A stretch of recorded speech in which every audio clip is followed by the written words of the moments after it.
Welcome to Pindar Poetry. We hope you learned something new. You start by opening Settings and tapping Face ID and Passcode. This is where iPhone manages biometric access. When prompted, enter your device passcode so you can change secure options. Once inside, you'll see which features use Face ID. You're doing this because messages can lock with Face ID. Disabling it prevents automatic unlocking. Make sure to proceed now rather than later, because you need active passcode confirmation to change these settings. Now, scroll through the Face ID options until you reach the list of apps that use Face ID. Locate Messages.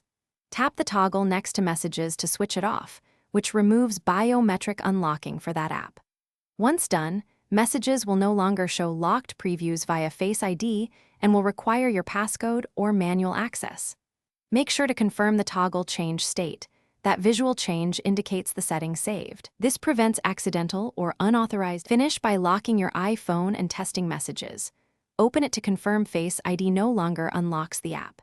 If Messages still unlocks with your face, reboot the phone and revisit settings to ensure the Messages toggle stayed off.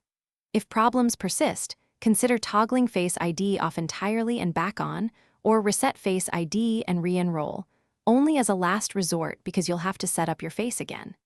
If you encounter errors, check for iOS updates and retry.